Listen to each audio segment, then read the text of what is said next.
Hey guys, welcome back, it's Ripe again, back with more relationship stories. In this video, a father has been paying child support for the last 3 years only to find out that the kid he supported is not even alive anymore. Here is what happened. Let's dive right into the video. The title story starts like this. It can be tough to know that you have a child out in the world, but because the other parent is an a-hole, you never get to see them. You spend every day wondering how the kid is growing, coming to terms with never seeing any of their first, and what's worse is that the child support you're expected to pay leaves you next to broke. So broke that you cannot even afford a train ticket to go see your kid on the other side of the country, because that's where your ex's parents live, and that's where she ran off to when you broke up. It was a pretty nasty breakup in my case as well. There was a lot of shouting and accusations thrown around, but in the end I didn't want to be with a woman that stole money from me and even went as far as to sell my stuff to a pawn shop and then act like the thing you sold must be lost around the house somewhere.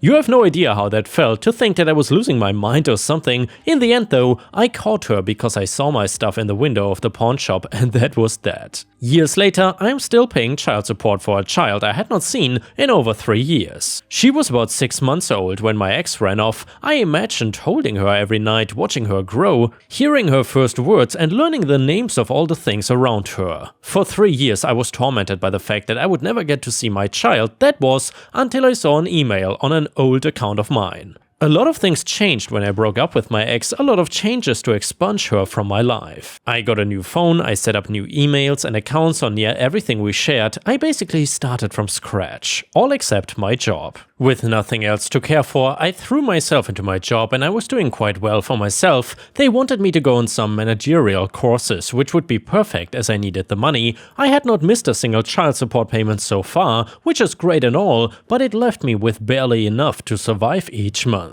Going up into management would finally put me into a position where I could travel across the country to finally see my daughter at least once a month. The company I worked for sent all the details via email, which was when I remembered that I had not updated my email with HR, so everything came into my old email account. As with everything that has been left to gather dust, it took me a while to remember the password. I remember it took me days to recover my old email, but I got there eventually and was inundated with hundreds of emails, most of which was marketing for sites I had subscribed to and forgotten about. As I was clearing out the clutter, I had initially started by just dumping everything, but now and then I would find an email that was interesting to me, a correspondence from an old acquaintance or something along the lines, so I was not just dumping pages of emails at a time, and that was when I saw it. An email from a funeral home. At first I thought it was more marketing, though why a funeral home needed to market their business, I have no idea, but what struck me was that while it was addressing me, it had my child's name on it, and it was not marketing, it was actually a service sheet. My world reeled, and it felt like I was in a dream as I read the email. It basically laid out the forecast for the service and had details in it like, please arrive by this time, or if you cannot make it, a car will be sent for you.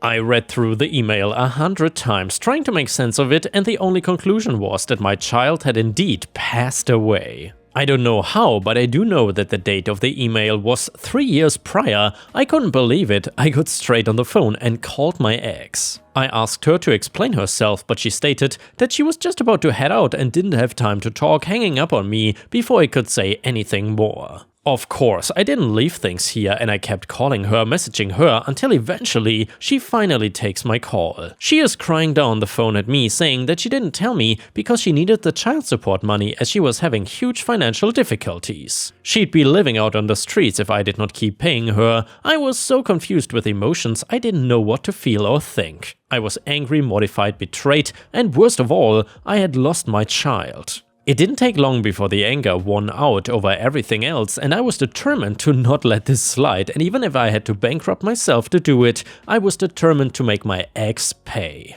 Knowing that I would not need to pay child support any longer, I set about getting a lawyer and putting together a case. Showing them the email was enough to get the ball rolling, and together with my bank statements over the last 3 years, we had a pretty solid case in just a short time. So finally, I took my ex to court, and it was pretty clear that the fraudulent behavior of my ex and the despicable manner in which she took money from me The judge was so disgusted at what my ex did, he opted for the maximum allowed sentencing for the crime. She ended up spending time in prison, not to mention having to pay back all the money she took from me over the last 3 years. It was a hollow, bittersweet victory though, but at least I got to see where my child was buried and I headed out to her every couple of months or so. The whole ordeal forced the state to reevaluate how it handles child support, forcing them to pay more attention to what is going on within the system. I'm just glad that I was able to get some vindication for me and my child. And yeah, Ripe Stars, I feel so bad for OP that he got scammed in such a way. It is absolutely ridiculous. I almost cannot put it in words how disgusting it is what his ex-wife did. Absolutely despicable. Anyway, the next one is titled I Caused a War in My Family, and it is an absolute XXL story, so please watch until the end. So, my brother's wedding happened 2 days ago and it turned into a complete chaos, which I know even though I was not there. You might wonder why I did not attend the wedding if it's my brother's. Well, it's because of his wife's family. He did send me an invitation to the wedding because he wanted me there, but his fiancé told him that I couldn't attend because I had a boyfriend. You might be confused, but I'm a man. A bisexual man to be exact, and I have a boyfriend who I wanted to bring to the wedding. She said even though she doesn't have a problem with that, and he does not have a problem with the fact that her extremely religious parents who already forced her to do the wedding in a church would most likely banish us from the wedding and cause trouble between our families. After she told him that my brother told me I couldn't attend and told me why. You might think I was angry, but the truth is, I was relieved. Honestly, I hate going to big events with lots of people because of my social anxiety, and I already was used to not being able to attend certain events because of my sexuality, so it was nothing I haven't heard before. So anyway, at the day of the wedding I stayed home with my boyfriend. It's worth mentioning my parents apparently didn't know that I was not attending the wedding. I was chilling at home cuddling with my boyfriend when I suddenly got a text message from my parents asking me where I was because they could not find me at the wedding party. I told them that I was not attending the wedding and if my brother has not told them anything. And well, they said no and asked me what happened. I didn't see any reason to lie, so I sent them a text message telling them exactly why.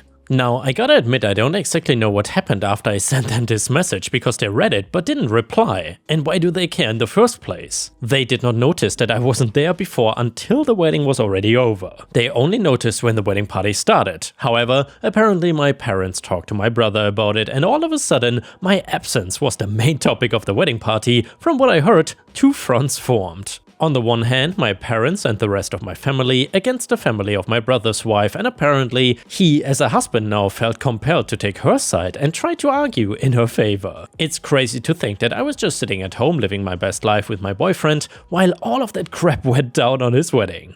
The wedding party was ruined and my brother appeared on my door angrily screaming at me while I felt the need to ruin his wedding. I was confused and asked him what happened and he told me everything. I told him it was not my intention. I just told our parents what happened because they didn't know and wanted to know where I was and I thought he told them beforehand. He screamed at me that I ruined his wedding. I told him it's not my fault that he was not honest with them. I just respected their wish to not attend the wedding. I could not know it would go down like this because, like I said, I could not attend several events before because of my sexuality and my parents never said anything about it, so I thought it would be the same thing here. I gotta admit, it's kind of sweet that my parents and the rest of my family stood up for me. They have not done it before. That's a more than welcome change, but I still feel kind of bad because apparently I ruined the wedding party.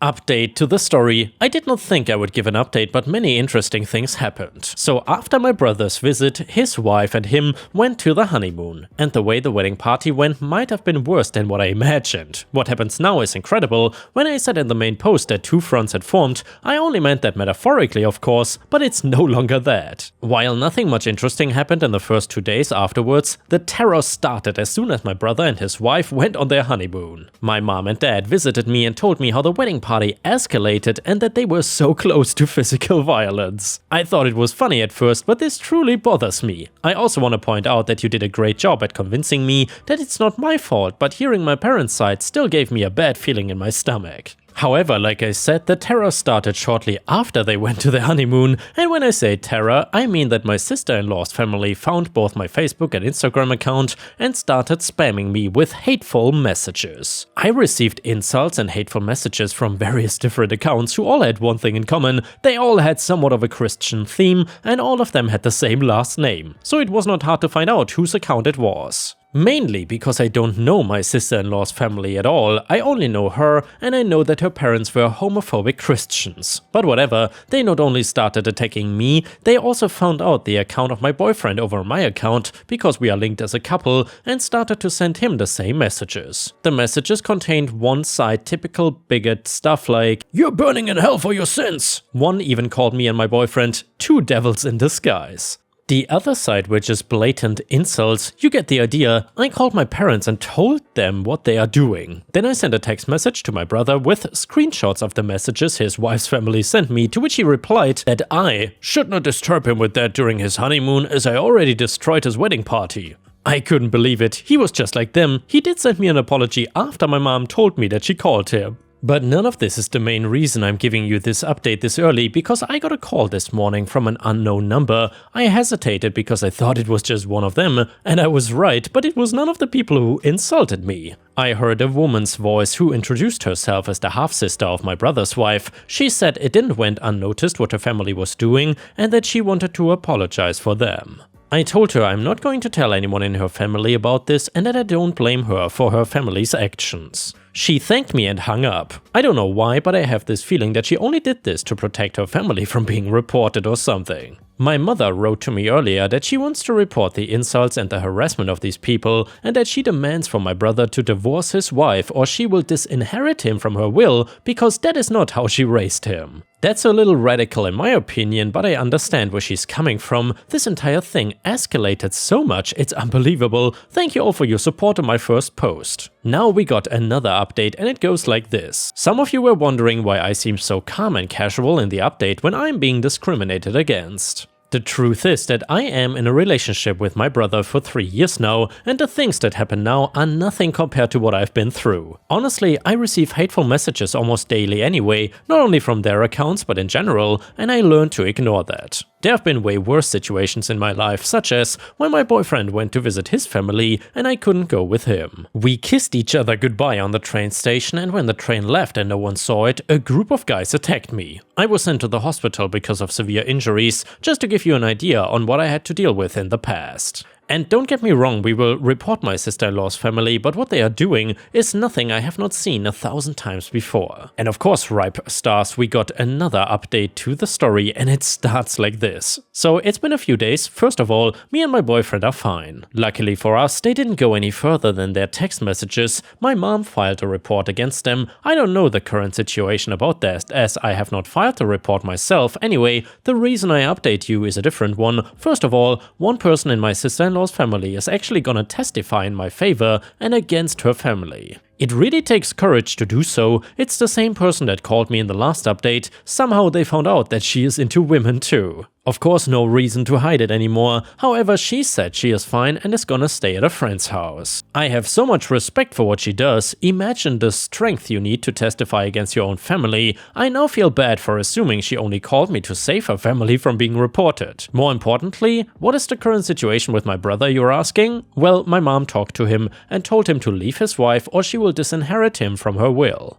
He decided to stay with his wife, and my mom made her threat come true. He's no longer in her will. My father did the same. When I visited them, I also told them that I wished that this entire situation went different. They assured me it's not my fault, but I feel like if it wasn't for me, then my family would not be ripped apart like this. Have not talked to my brother since then. My boyfriend feels similar. He also told me he kind of feels responsible for all this chaos, and I assured him that it's not his fault. But honestly, I was not even sure if I could say this in my position. On the other hand, it was my sister-in-law's family's bigotry that ruined everything, and everything would have been fine if I could have just attended the wedding. But now it is time for me to grow distant to this situation, and we see what the report will do. I followed your advice to document everything. The insulting and harassing messages continued until 2 days ago, so I have much to say about them. Unfortunately, homophobia is still very much normalized in our society. I already said it in a post in my profile, but the reason I'm so calm and casual about the situation is the simple fact that I'm used to situations like this.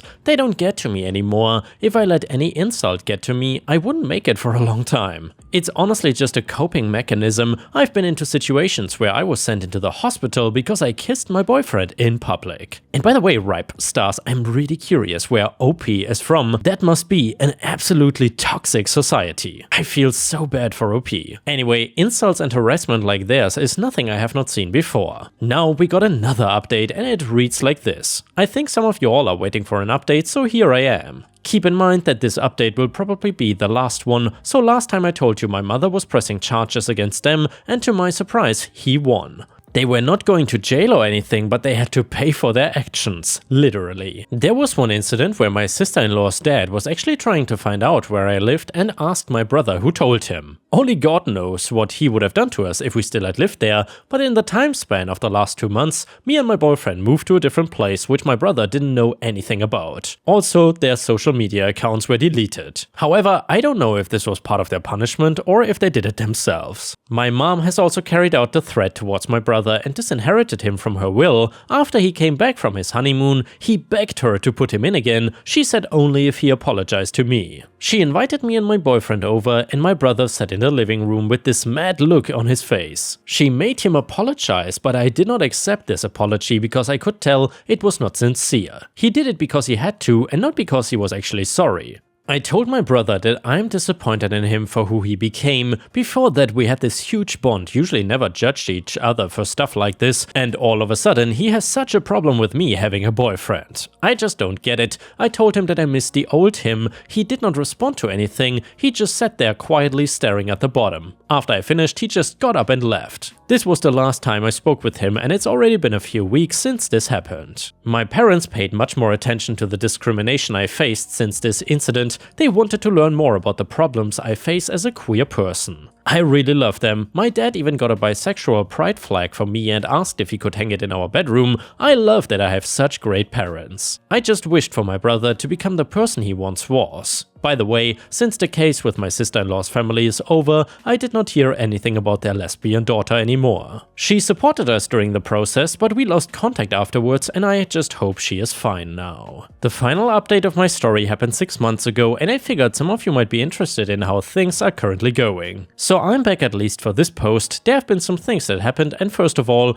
I want to give you an update about the sister of my brother's wife. Around 2 months after my update, she texted us and asked if she could come over. We talked a while and I was relieved to find out that she is fine. She said that she moved in with her girlfriend when the case was over, simply because her parents and the rest of her family had disowned her and threatened her with physical violence if she dares to return. However, the relationship with her girlfriend ended after a while and she asked us if she could stay for a few days until she found something. She stayed with us for 2 weeks, and during that time, my parents had visited us and offered her to stay with them because they had a big house with some free space. She stays there currently because she wanted to study, and my parents had no problem with letting her stay a little bit longer. Me and my boyfriend also support her financially a little bit. We included her into several different celebrations such as Christmas and New Year's Eve, and I feel like she's the little sister I never had. What's probably more interesting for you is how my brother is currently doing. The truth is, I don't know exactly. We have not talked since the apology. However, he actually tried to attend our Christmas celebration party, but the moment he appeared, my dad kicked him out and said that, and I quote, "This homophobic rubbish is no longer allowed in my house." I love him. Oh, and by the way, of course both went through with disowning him.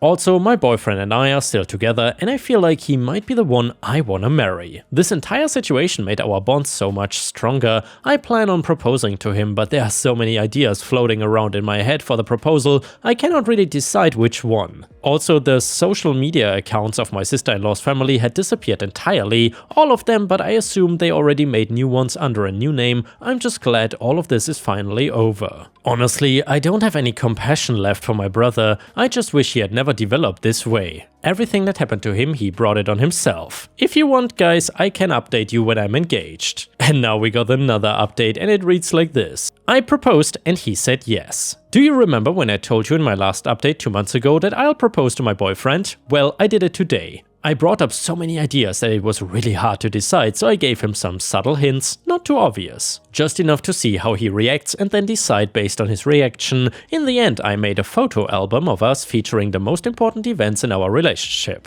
Each of them had a thought of mine in a caption below them. Some of them were meaningful, but some of them were just random, like one photo of us eating at his favorite restaurant at his birthday, and the caption just says something like, "Damn, that pizza was good." That made him laugh. We walked to his favorite spot in town, which is a wonderful lake. That is where I gave him the album and told him it's a present and to look through it. He was focused and didn't notice what I was doing behind him, as I just told him that I was getting something I forgot. I positioned myself behind him, and that is when the last page came into play. That page had a photo of me holding the ring in the same way I positioned myself behind him, looking straight at the camera. And the caption says, "Hopefully he says yes." He turned around in disbelief and started crying almost immediately when he saw me. I couldn't even finish the question and he already said yes. It was exactly how I hoped it would go. I always dreamt of making my proposal like out of a romance novel, and I was successful. So yeah, that's it. I'm gonna marry him. I already told my entire family, except for my brother, of course. They were so happy about it, especially my mom and new sister shrieked out of excitement on the phone. I assume my brother knows anyway, considering I shared it on Facebook.